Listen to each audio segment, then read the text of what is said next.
Hi guys, it's Aunt Teresa. Last month I showed you how I make my sugar cookies. Today I'm going to show you how to do the royal icing and some basic decorating tips. My niece Olivia turned 7 and I always make cookies for their birthday parties. So she's having a frozen party, so these are just going to be snowflake cookies, which is great because I'm only going to need white icing and some blue icing, like a pale blue.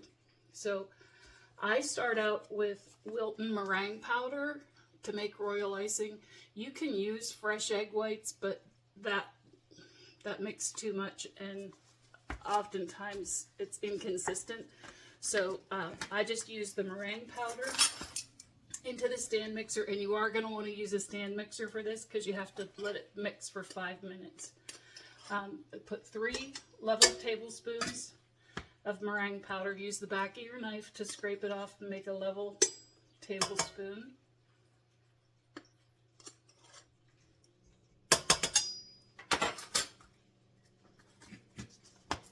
And 4 cups of sifted powdered sugar.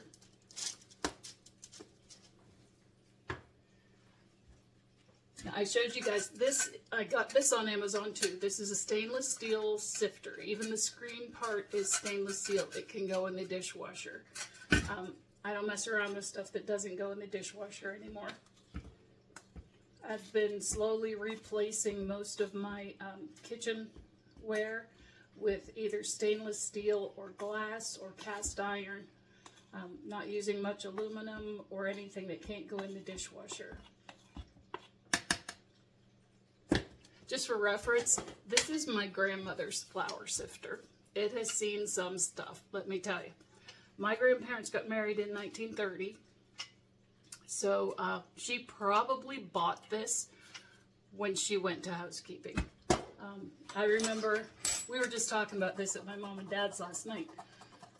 When I got married, we moved into an apartment, and I remember going to the grocery store, because we had nothing. You know, when you start out on your own, you don't have, you know, flour, salt, sugar, pepper, and anything. You have to go get everything that you need. So we were at a supermarket called Super Duper, and we were pushing this cart around the store, and I was just putting everything we would need in it. And I looked at him and I said, "How much money do you have with you?" Because I knew what I had. And he said, "Oh, I don't know why." And I said, "We're probably going to need about $150. And he looked at me and went, "$150, really?" And I said, "Yeah, you know, this is going to add up."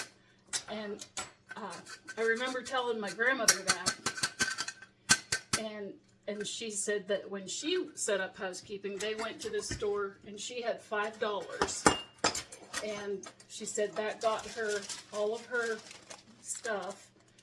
And she bought clothesline and clothespins and everything with $5. So I guess 1930 and 1984, there was a big difference. I sifted this out onto a piece of wax paper, and I just used that to dump it into the mixer. And I got it on my shirt, so my shirt will probably be white by the time this is over.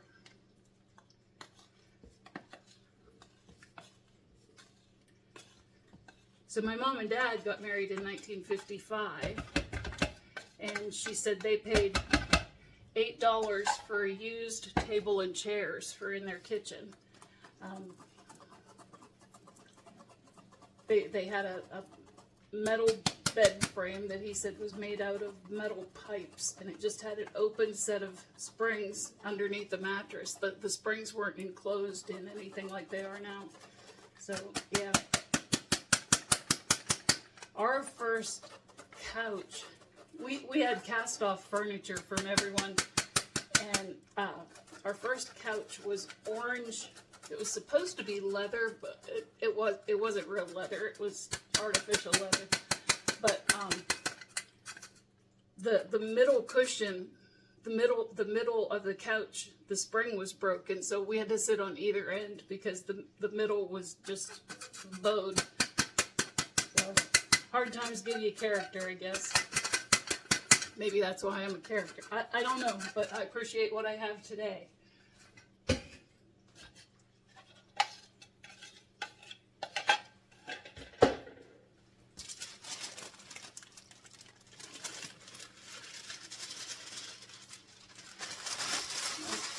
So that's going to go into the mixer.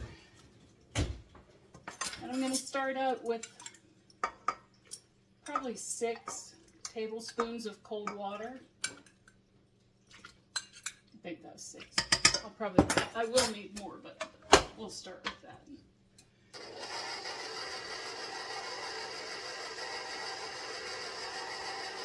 You just want to get everything mixed together because it's going to have to beat for 5 minutes. That's important.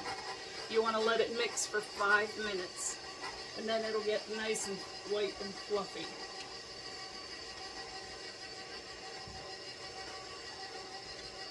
Once this is all incorporated, I'll scrape down the sides, and then I won't torture you and make you watch 5 minutes of the mixer running. I will pause the video then.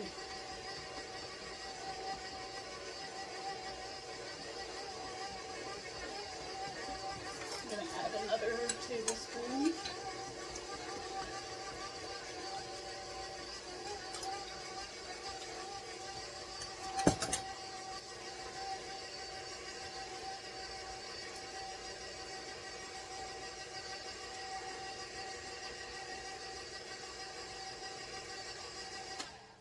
Okay, I'm going to scrape down the sides and whip it for 5 minutes. Not whip it, but turn it up pretty fast.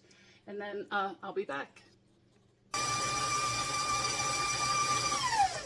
Okay, I've moved this closer so you can see more about what's going on with the mixer. This is sort of like a meringue consistency. It's great. This is what you would want if you were piping flours for like on a cake or something that would get hard. So I'm gonna thin this out just a little bit because this white I'm gonna use just for piping. I take some regular ones and write happy birthday and stuff like that. So I'm gonna thin this out with about a tablespoon of water.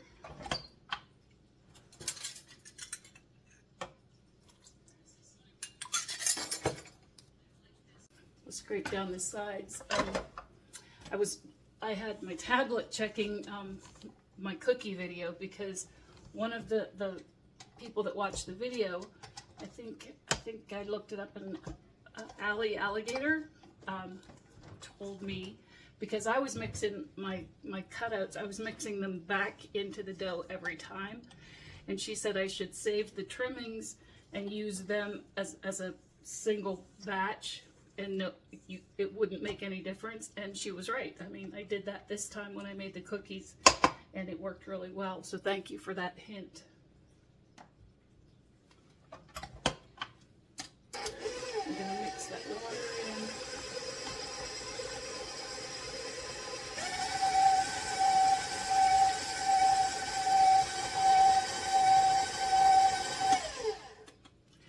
Now, this is just a regular pastry bag. It has a Wilton number 2 tip on the end. I'm going to use that to pipe the outline for the snowflake pattern on the cookie. And some of the cookies I make, like, I write happy birthday on and stuff like that. So just put some of that into the bag, and then we'll color the rest.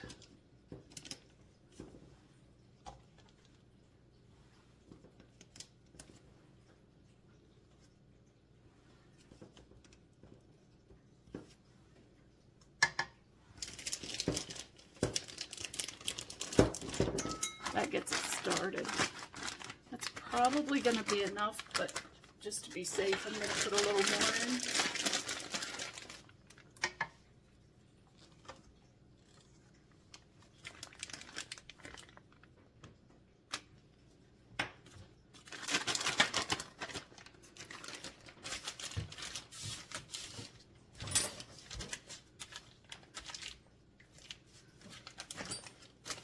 And this should be plenty for what I need. Now I'm going to back this up a little bit so you can see.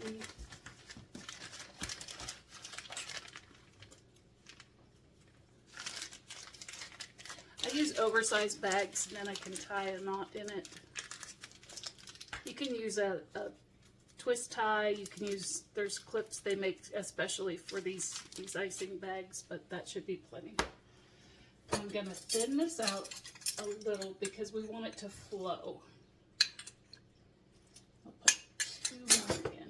And this is all going to be blue, but just a real pale blue. Now this is gel food coloring, and it's not going to take much. And this is, I use this baby spoon from infant, you know, your infant feeding spoons. Just, they fit perfectly into those gel containers and work really well for that. So hopefully that's not too much.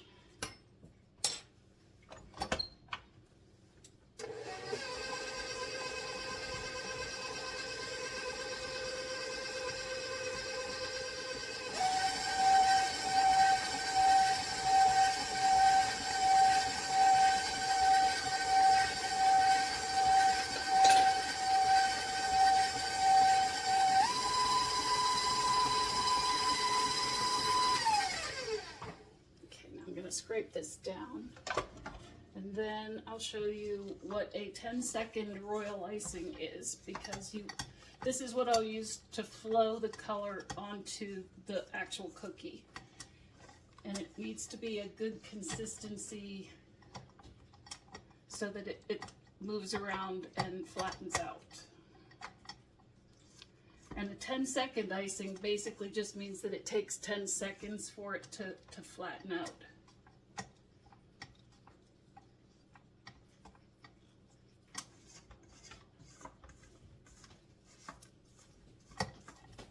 As much scraped down as I can and get as much of the food coloring off as I can.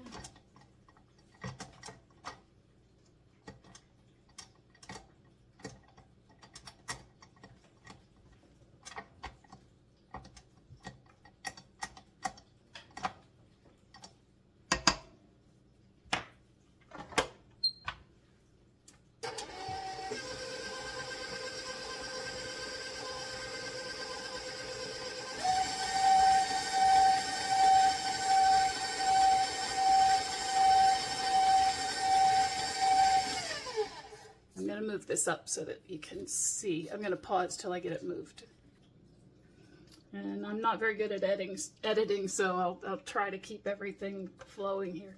You can see it has lines in it when the beater stopped. So I'll turn it on. And you can see the lines of the beater. The icing flows a little bit, but then it stops. So we're going to need to thin that out just a little bit. This is the point where you want to be real careful, because you can always add more, but you can't take water away once it's in there. So I'm going to start with teaspoons now to get it thinned out. I'm going to add 2 teaspoons.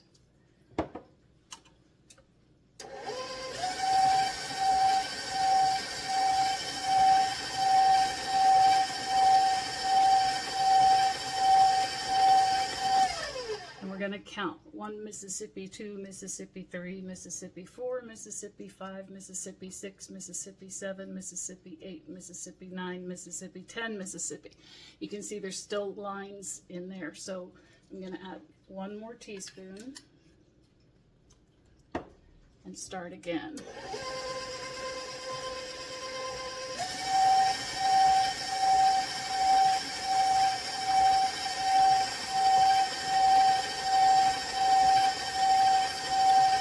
Incorporated, so 1 Mississippi, 2 Mississippi, 3 Mississippi, 4 Mississippi, 5 Mississippi, 6 Mississippi, 7 Mississippi, 8 Mississippi, 9 Mississippi, 10 Mississippi. I can still see a couple lines. I'm going to go ahead and add about half a teaspoon more, and then I'm going to call it quits.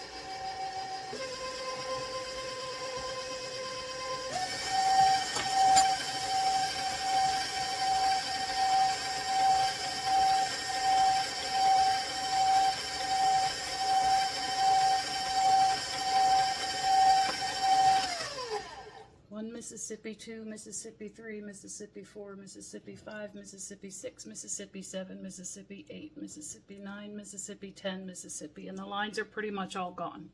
So at this point, this is what I use to decorate. These are condiment bottles, and I just pour the icing in these and put it on the cookie. So I'm going to go ahead and dump the icing into these flow bottles, and then I'll be back and show you how to put it on the cookie. I just dump right out of the mixing bowl into the bottle.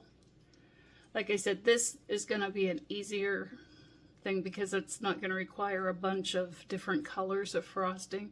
I do make a bigger batch of frosting if I need a bunch of different colors, but because I only need the blue basically today, I just made a small batch. The basic recipe is for every tablespoon of meringue powder, you want 1 1/3 cups of powdered sugar.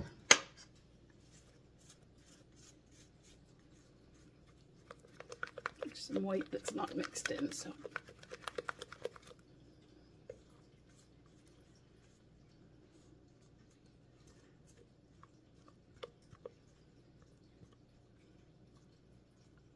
You can use pastry bags for this, but these condiment bottles, it makes it easier if you have to walk away, and you can actually store this icing in the refrigerator. It'll last for several days. It will separate sometimes, so I don't usually do that. I kind of make my icing on the day I'm going to decorate all of the cookies.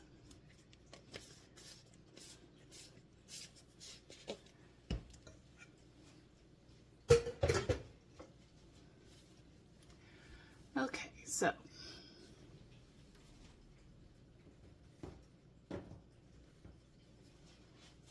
we'll start with just a basic cookie here. Try to get it situated. There we go.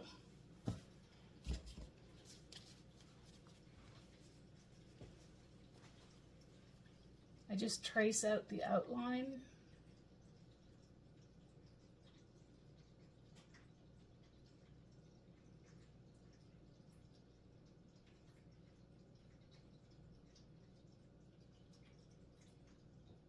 Like I said, I am by no means a professional, and there are much better cookie decorators than I am, but I know these cookies taste good, and they're always popular with the kids. They get excited.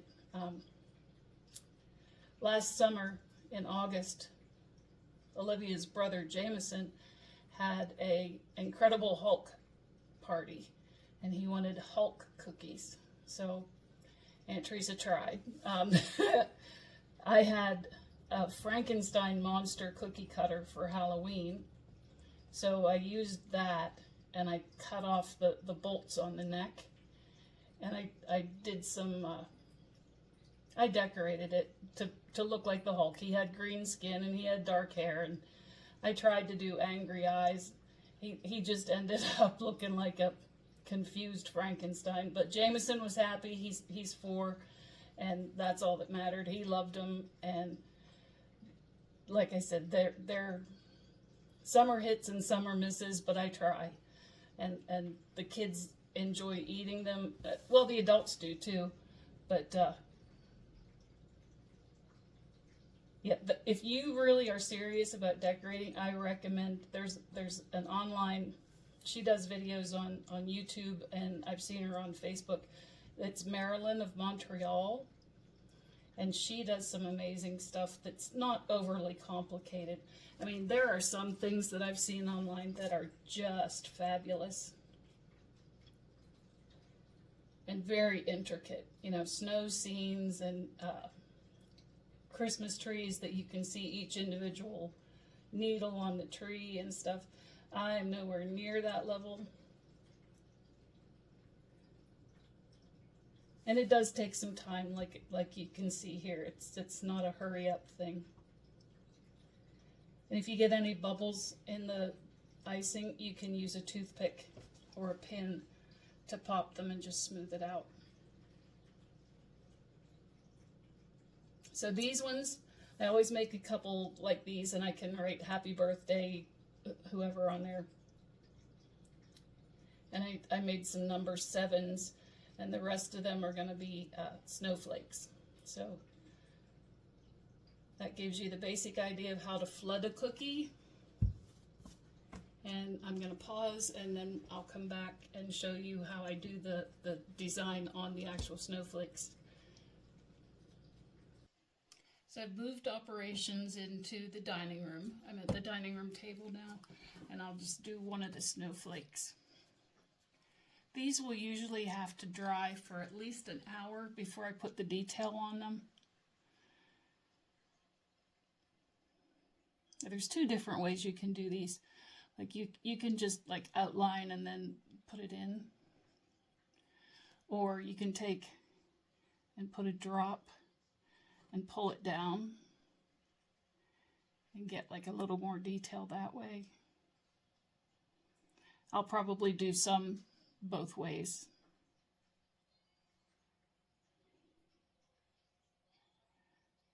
I have arthritis in my hands, so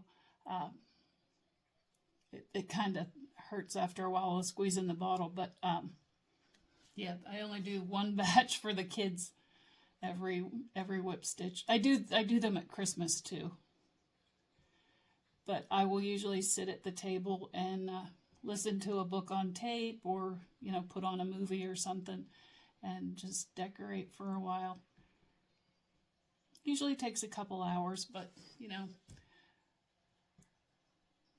it's kind of like adult coloring. It's pretty therapeutic, keeps you calm, and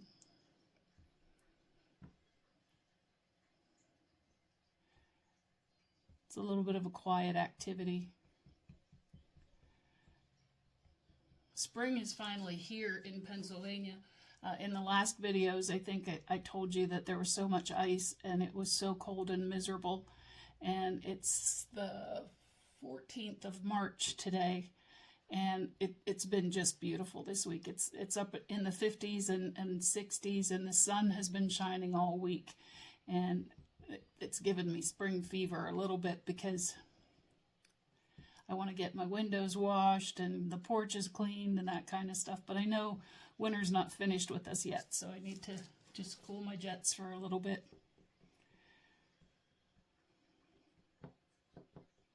But there's been robins in the yard. They were really late coming this year. Sometimes we've seen them as early as January, but they just came this week.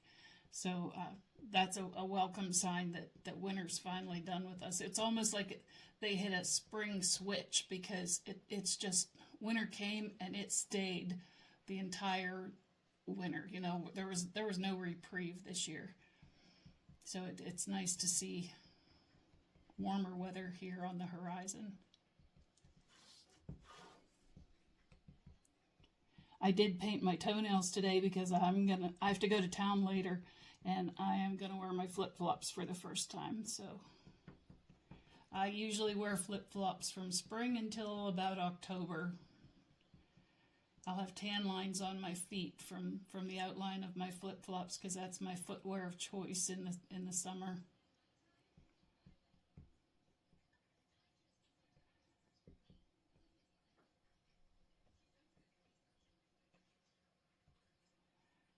The daffodils in my yard are up about an inch and a half, so they're coming along. And the tulips out front are just breaking through the ground, so they'll be coming along soon. And I had a great uncle, and he was in his late 80s, and I remember asking him, because we had a winter like this, when his great-granddaughter used to come around every spring selling candy bars for her school. And I said, "Carl, do you think spring is ever going to come?" And he said, "Well, it always has before." So I thought that was the best answer, and I try to remember that no matter how discouraged I get. Spring has always come before. So this is just a little tool. It's I don't know, I got these on Amazon too. They came in like a set of 6. And they're just metal I don't even know what they're called, but you can use them to pop the air bubbles in your cookies. And it's just that simple. Okay, so I'll be back later to show you the details. Okay, now I'm going to show you how I do the snowflake pattern. This is just piping icing. I just wrote Happy Birthday Olivia on this one with it's a Wilton number 2 tip and the icing that I put in the bag earlier. So on this one, I just do from corner to corner, tip to tip, I mean. This is pretty forgiving because I'm going to cover it with sugar to make it sparkle. She's all about glitter and sparkle, and she's a girly girl, so she'll like the sparkles.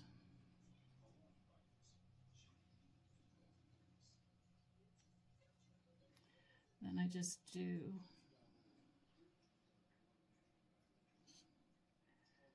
this little embellishment. I'm pretty slow, but you know, like I said, it's calming for me. It's kind of like adult coloring almost. I don't mind doing it.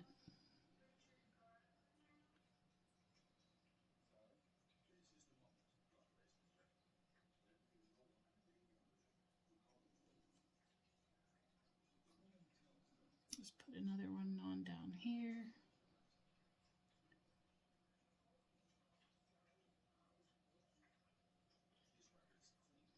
But you want to make sure the base color is sort of set a little before you put this on top of it.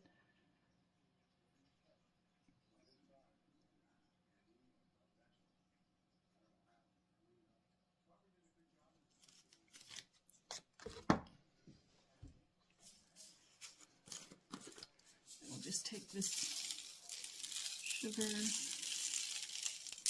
This is a coarser sugar than regular table sugar.